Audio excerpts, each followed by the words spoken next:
Du coup, ça fait déjà quelques mois que j'ai commencé la calisthenics de manière régulière et sérieuse. Je me suis vraiment intéressé à tout ce qui concerne le street lifting, c'est-à-dire les dips, lestés, les squats et les tractions lestées. Sauf que ça va faire quelques mois maintenant que j'ai atteint une sorte de plateau, voire même que je régresse, c'est-à-dire que les performances ne sont pas restées uniquement au même endroit. J'ai même commencé à régresser. On va analyser ça ensemble, voir les erreurs qui ont été commises et surtout ce que je peux faire pour améliorer ça. Et j'espère que vous aussi vous allez retenir quelque chose de cette vidéo. Du coup, salut l'équipe, nouvelle vidéo. Ça faisait longtemps, je crois qu'à l'heure où je fais cette vidéo, normalement, la vidéo du trail de Grand Fond est déjà sortie. Une nouvelle vidéo, j'espère que vous allez bien. Et aujourd'hui, on fait une vidéo plus qui parle de la calisthenics et de la muscu plutôt que la course à pied. Ah oui, j'en ai pas parlé, mais j'ai dit dans ma dernière vidéo que ma Coros Pace 3 était morte. Et là, on se retrouve avec une Coros Pace 4 déjà. Elle est plutôt stylée. J'aime bien, on va voir comment elle tient. Si elle me refait comme la Coros Pace 3, par contre, Coros et moi, c'est terminé, je le dirai tout de suite. Là, je kiffe pour l'instant encore, mais si elle me refait le coup, ça va pas le faire. Pour commencer cette vidéo déjà, un point important, c'est que je vais vous montrer, on va analyser ensemble mes dernières séances de street. Je fais ça dans tout ça chez moi, je m'entraîne chez moi, et je dis street lifting pour que vous captez en fait. Calisthenics, weighted calisthenics. Donc on va analyser mes dernières séances. Je vais pas me concentrer sur tout ce qui est exercice sur les jambes, le bas du corps, je vais me concentrer vraiment sur les exercices haut du corps parce que on kiffe ces exercices, c'est les dips lestés et les tractions lestées, c'est vraiment le sujet de cette vidéo. Et je pense que c'est aussi beaucoup plus intéressant pour vous aussi. Ma dernière séance pull, donc moi je fais du push-pull leg. Des fois, j'intègre d'autres exercices pour cibler pour isoler certains muscles, mais généralement, c'est le push-pull leg. Donc, ma dernière séance pull, c'était le 6 janvier 2026. J'ai fait du travail de handstand. Je fais toujours 5 à 10 minutes de handstand avant mes séances. C'est pas arrivé que des fois, je fasse pas, mais généralement, c'est comme ça que je le fais. Après, le gros de la séance, 2 exercices. Je fais mes séances, je vais en parler après, que 2 exercices. L'exo polyarticulaire, si je me trompe pas dans le terme. Les tractions lestées, 2 séries de 12 reps. J'ai noté que je pouvais même faire une 13e rep. 2 séries de 12 reps à l'échec. Après des biceps curls à la barre avec plus de 26 kg. 3 fois 13 reps. Ma dernière séance push était le 11 janvier 2026. Travail de handstand au début, 5 à 10 minutes toujours. Là, c'était au mur. Les dips lestés à plus 20 kg.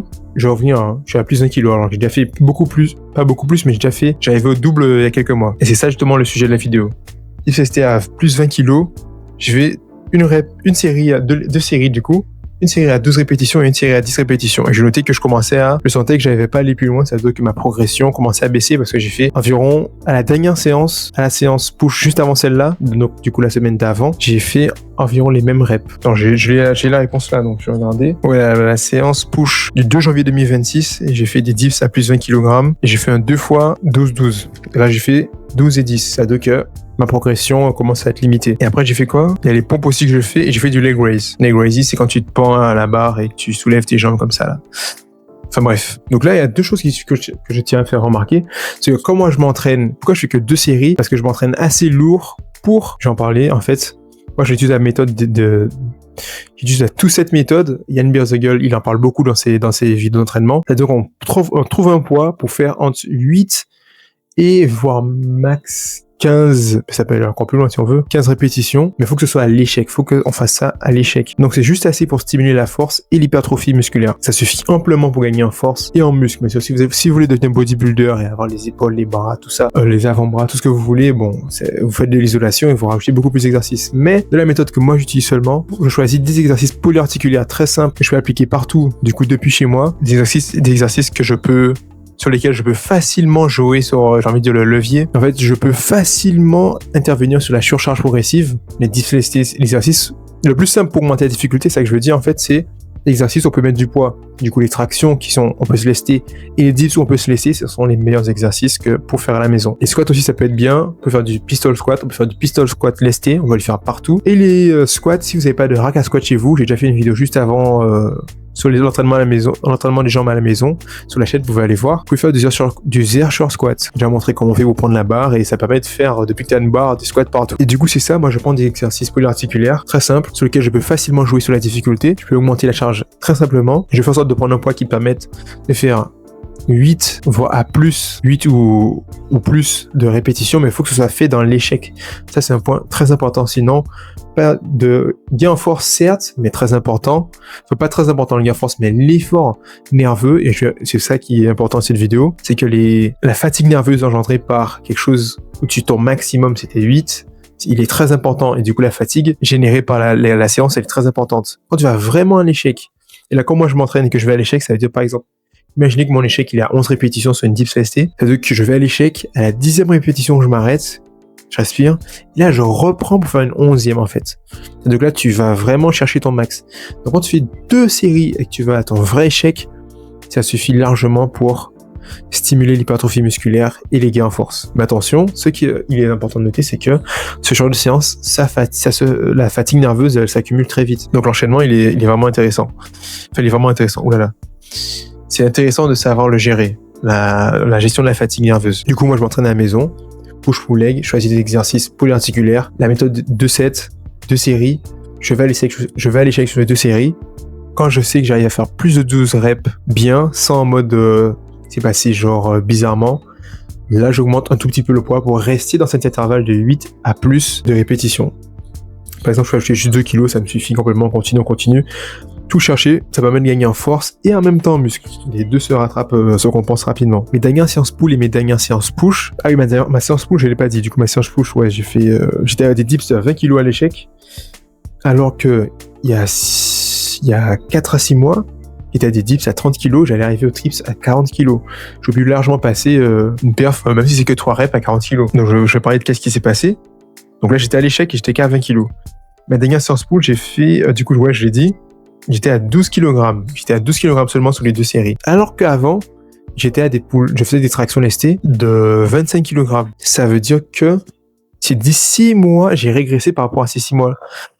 Il y a par rapport à il y a 6 mois, il y a 4 mois. Il y a 6 mois, c'était le début j'augmentais progressivement mes répétitions. Il y a 4 mois, ouais, j'avais atteint le pic, peut-être, des meilleurs perfs, des 25-27 aux tractions lestées. Et j'arrivais aux 40. J'étais déjà à 35 en dips et j'arrivais aux 40.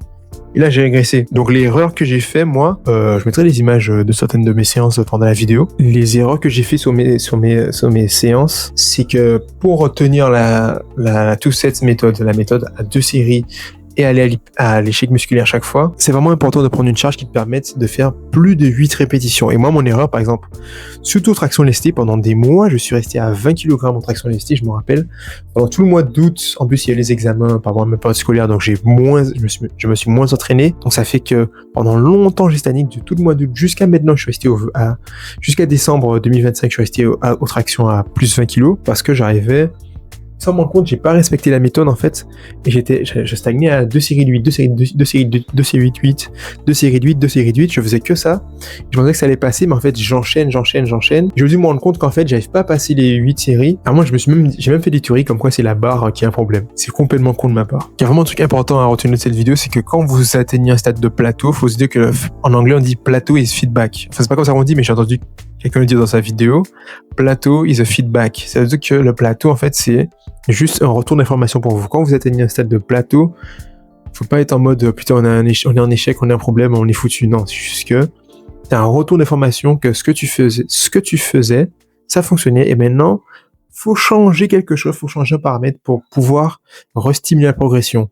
Donc moi, j'ai spammé, mais j'enchaînais les séances pull à 20 kg. J'ai essayé de forcer les répétitions et ça passait pas. J'ai commencé à faire tout le temps 2 séries de 8 répétitions. Après, je faisais 2 séries de 8 ou voire 7, après 7, et j'ai commencé à stagner, voire même à régresser. Parce que nerveusement, j'étais fatigué et je n'ai jamais cherché et j'ai abordé ça, j'ai jamais cherché en fait à prendre de semaines de récupération en fait. Quand on fait des séances à l'échec et que vu que tu prends toujours un poids qui te force à faire 8 ou plus, voire jusqu'à 12, 13 répétitions, mais tu vas vraiment à l'échec, t'en peux plus normalement. Nerveusement, c'est vraiment fatigant nerveusement. Tu stimules beaucoup de force et ton cerveau. Et ton corps ne peut pas, comment expliquer ça? Ton corps ne peut pas progresser à l'infini. Quand vous allez faire une séance de sport, vous allez envoyer des signaux de stress à votre corps. Il va se fatiguer et il y a une courbe, je sais pas si je vois l'image. C'est comme si, imaginez une courbe et il y a la ligne là, c'est l'état, c'est votre niveau de base. Et du coup, quand vous faites une séance de sport, vous envoyez un signal de stress. Votre niveau, vu que vous êtes fatigué, il va baisser en bas de la courbe et il va revenir plus fort, il va monter. C'est le phénomène de surcompensation. Sauf que ça ne fonctionne pas à l'infini. Il y a un moment où ça va s'arrêter. Il va falloir prendre une semaine de pause de récupération. Et moi, j'ai enchaîné les séances pull à 20 kg. J'ai fait la même erreur pour les dips, mais bon, là, on va se concentrer sur... J'ai fait l'erreur sur les dips lestés et les tractions lestées. Donc, je me concentre principalement, surtout sur les tractions lestées. Je me concentre principalement sur les tractions lestées pour vous expliquer le phénomène. Et j'ai spammé du coup les séances sans me dire qu'il y avait un problème. En fait, je stagnais, mais j'avais pas la philosophie de me dire que peut-être il y a un plateau, mais en fait le plateau c'est du feedback. Plateau et feedback. Du coup, ça veut dire que ce que je faisais, il y avait un problème. Alors généralement, ce qui est intéressant à faire quand vous voyez que au fil de semaines, ça fait 1 semaine, 2 semaines, 3 semaines, 4 semaines que ça fonctionne et après vous voyez que, bizarrement, cette semaine, mes reps n'augmentent pas. Faites une semaine de décharge, le deload ou deload week, récupérez, retirez 5 kilos et n'allez pas à l'échec. Faites moins de répétitions vraiment tranquille. Si vous voyez que la progression diminue, vous retirez 5 kilos. Yann Berzigol, il en parle très bien sur sa chaîne YouTube. Vous pouvez aller voir, je vous mets le lien pour voir comment fonctionne toute cette méthode. Mais en tout cas, moi, c'est l'erreur que j'ai fait. Surtout qu'à côté, je fais de la course à pied. Donc, j'accumule beaucoup de stress dans mon corps et je prenais pas de semaine de récupération. Mais bref, comme je disais, si vous voyez que votre progression diminue, vous n'avez pas à faire plus de reps, retirez 5 kilos, n'allez pas à l'échec pour la prochaine semaine. Si vous voyez que vous commencez vraiment à régresser, vous retirez même jusqu'à 10 kilos tranquille. Prenez le temps de récupérer. Ça, c'est quelque chose que j'ai pas fait. Et j'ai un truc dans l'œil, désolé. Ça, c'est quelque chose que j'ai pas fait et ça m'a coûté des mois et des mois de progression. Je suis débutant en street, mais ça me dégoûte d'avoir perdu presque 6 mois d'entraînement, quoi. J'ai été discipliné pour venir à l'entraînement, mais j'ai quand même perdu ces mois-là. C'est vraiment dommage. Donc voilà, donc ce qu'il faut retenir de cette vidéo, c'est que vraiment très important de traquer votre entraînement et dès que vous voyez que il y a des signaux de fatigue, vous n'avez pas progressé, dites-vous tout de suite, quand vous commencez à être dans ce stade de plateau et feedback, c'est qu'il y a un truc qui cloche, c'est qu'il y a vraiment un problème. C'est que vous avez envoyé le même signal à votre corps et que là, il va falloir marquer un temps d'arrêt. C'est un des principes fondamentaux de l'entraînement, c'est que vous ne pouvez pas faire la même chose tout le temps. Ça ne fonctionne pas comme ça, votre corps ne s'adapte pas à l'infini. Il va falloir marquer un temps d'arrêt, prendre une semaine de récupération, prendre le temps de récupération nécessaire, peut-être même changer de méthode d'entraînement. Moi, j'ai pas encore. Là, je continue à m'entraîner. Peut-être que même que ça va arriver peut-être même que je vais arriver à cette conclusion-là. Mais c'est très important. On ne progresse pas à l'infini comme ça. Moi, c'est ce qui a fait que j'ai perdu énormément de temps sur mes entraînements. Et aujourd'hui, c'est frustrant, quoi. J'ai l'impression de devoir recommencer à partir de zéro presque tout ce que j'avais gagné. Et c'est un peu la même chose pour les dips lestés, en fait. J'ai forcé. Je captais pas pourquoi ça passait pas, mais en fait j'atteignais un stade où j'ai voulu faire trop fort, trop vite, trop rapidement. J'ai chargé. J'avais même plus à faire 8 reps sur le dips lesté. J'étais en dessous des 8 reps.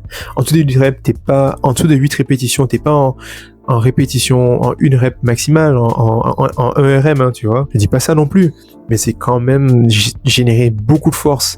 Et t'enchaînes ça, essayer de faire ça chaque fois cette séance, c'est demander beaucoup de force par semaine. C'est générer beaucoup trop de fatigue et c'est au final stagner. Ça, c'est une grosse erreur. Alors, j'ai dû prendre le temps de récupérer pour m'adapter, rester dans la zone d'hypertrophie, recommencer avec plus de ballon, tranquillement, plus de momentum et recommencer la courbe de la progression tranquillement, en fait. C'était ça mon erreur. On traque ces séances. Dès qu'on voit que notre corps nous dit qu'il y a plateau, c'est qu'il nous envoie tout simplement l'information qu'il y a quelque chose à changer, en fait. Il y a, dans notre équation, elle ne fonctionne plus, il y a un paramètre à changer pour qu'elle refonctionne. C'est aussi simple que ça. C'est vraiment ça que j'ai retenu de mes dernières séances, ces derniers mois de séances en calisthénie et en lesté. Plateau de feedback, les gens. En tout cas, c'était juste une petite vidéo pour vous parler de ça, de mes derniers entraînements, et j'espère que ça vous aura plu. Dites-moi ce que vous en pensez en commentaire, et on se retrouve pour une prochaine vidéo. À plus.